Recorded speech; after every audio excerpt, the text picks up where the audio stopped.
زین العابدین ہیں، عبادت گزاروں کی زینت ہے۔ وَاعْبُدْ رَبَّكَ حَتَّى يَأْتِيَكَ الْيَقِينُ، آخری سانس تک عبادتیں مسلسل ہیں، 35 برس تک گریہ ہے، آنسو ہیں۔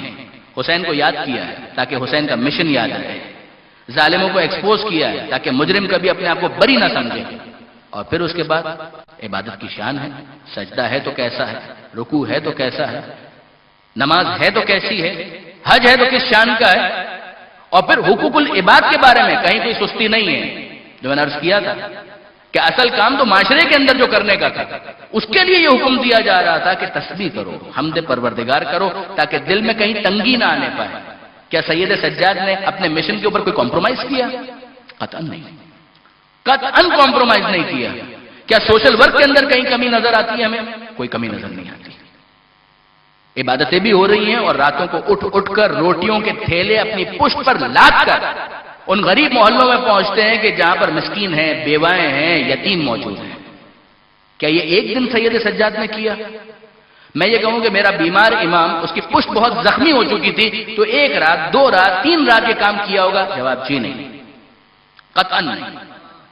یہ سید سجاد کی زندگی کا کتنا اہم رخ ہے، اس کو نظر انداز نہیں کیا جا سکتا۔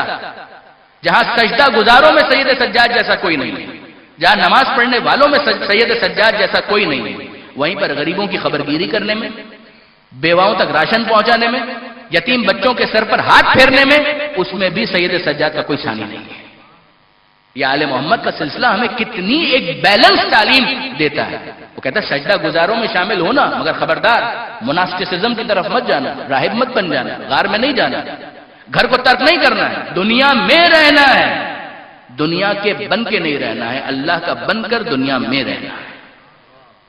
سید سجاد عملی طور پر یہ سب کچھ بتاتے ہیں، آیتیں متصل ہیں کہ تسبیح کرو، حمد کرو، سجدہ کرو، عبادت کرتے چلے جاؤ، اتنی قوت اور طاقت تمہیں ملے کہ تم دن میں اپنے سوشل ورک اور دوسرے تمام کاموں کو انجام دے سکتے، اور راتوں میں فقط سجدے ہی کے اندر اپنا وقت گزارنا ہے؟ نہیں، راتوں کو اٹھو، یہ بھی دیکھو کہ تمہارا پیٹ تو بھرا ہوا ہے، تم نے تو کھانا کھایا ہے۔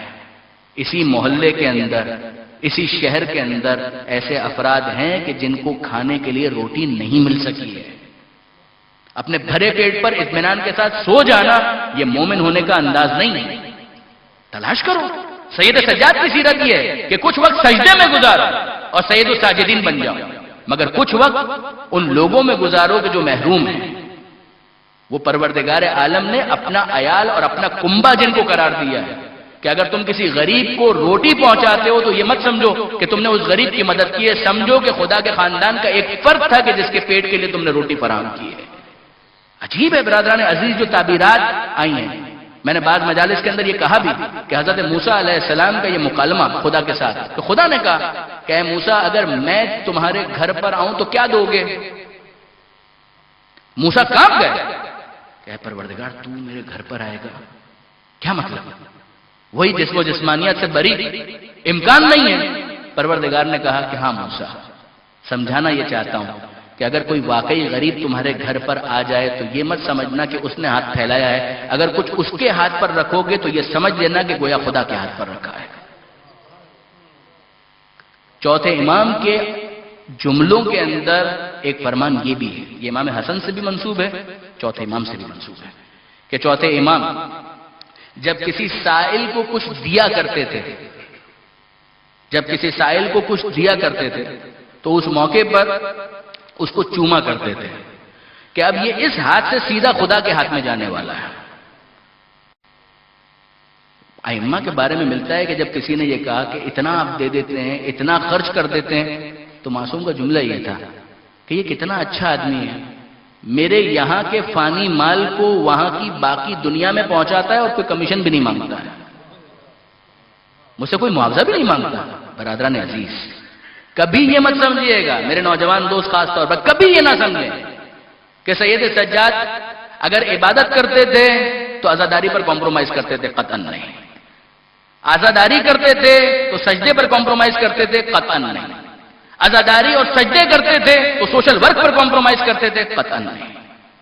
ہر چیز اپنی جگہ پر آپ کو نظر آئے گی، جو عدالت کا بھی تقاضا ہے اور کمال کا بھی تقاضا ہے۔ ہر چیز اپنی جگہ پر نظر آئے گی، کہیں آپ کو غفلت نظر نہیں آئے گی۔ کیا سید سجاد نے فیملی لائف نہیں گزاری ہے؟ بالکل گزاری ہے۔ کیا سید سجاد کی اولاد نہیں تھی؟ یقیناً تھی۔ سید سجاد اس حد تک سوشل ورک میں انوالو تھے کہ واقعہ ہررا کے دوران منتہی الاعمال شیخ عباس قمی وہ لکھتے ہیں کہ اس دوران سید سجاد سینکڑوں فیملیز کی کفالت کیا کرتے تھے جب یزید کے حکم سے مدینہ کو تاراج کیا جا رہا تھا۔ کتنی ہی خواتین، کتنے ہی بچے، جتنوں کو سنبھال سکے، سینکڑوں کی تعداد میں سید سجاد کی کفالت کرتے تھے۔ اور ان میں سے بعض کا یہ تبصرہ تھا کہ ہم اپنے گھر میں کبھی اتنی راحت میں نہیں تھے جتنا اس سید کے گھر میں ہمیں راحت اور سکون نصیب ہوا ہے۔ کسی کو روٹی دینا،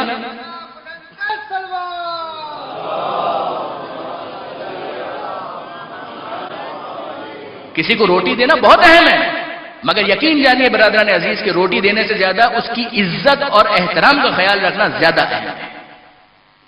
روٹی کھلانا یہ تو اس کے پیٹ کی ایک ضرورت تھی، مگر اس کے نفس کی بھی کچھ ضرورت ہے، اس کا بھی کوئی تقاضا ہے۔ چوتھے امام یہ کیوں کرتے ہیں؟ یعنی ذرا غور فرمائیے اس بات کے اوپر کہ چوتھے امام یہ کام کیوں کرتے ہیں کہ چوتھے امام جب راتوں کو اٹھ کر جا رہے ہیں اپنے چہرے پر نقاب ڈال لیتے ہیں؟ کیوں؟ پتہ بھی نہ چل سکے کہ کون آیا اور روٹیاں رکھ کر چلا گیا۔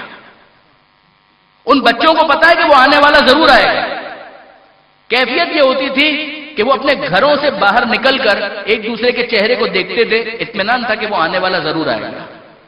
اور پھر اس کے بعد جب نظر آتا دور سے سید سجاد، اسی نقاب پوش کو وہ جو دیکھتے تو کہتے وہ گٹھڑی والا آ گیا، وہ روٹی والا آ گیا، جو روز ہمارے کھانے کا انتظام کرتا ہے وہ آ گیا۔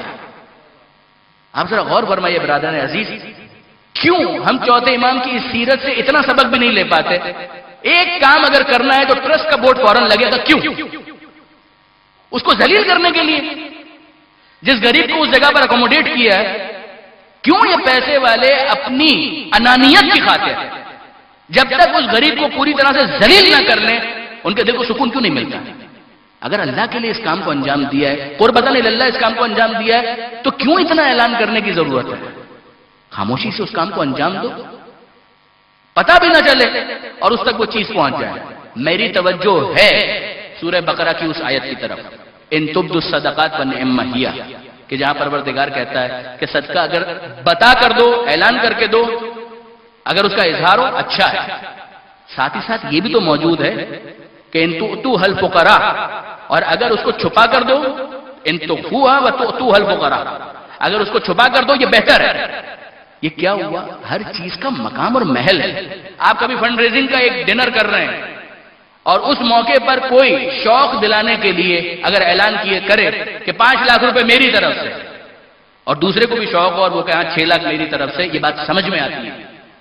اس کا اس کے ساتھ کوئی تعلق نہیں ہے کہ جہاں پر کسی کی عزت نفس کی دھجیاں اڑا دی جائیں، اس کو ذلیل کر کے رکھ دیا جائے۔ میں جانتا ہوں، میں بھی اس بات کو مانتا ہوں کہ آئیڈیل ورلڈ کے اندر ہم زندگی نہیں گزار رہے ہیں، ہر چیز بالکل اسی طریقے سے نہیں ہو سکتی، کچھ تو کوشش کریں۔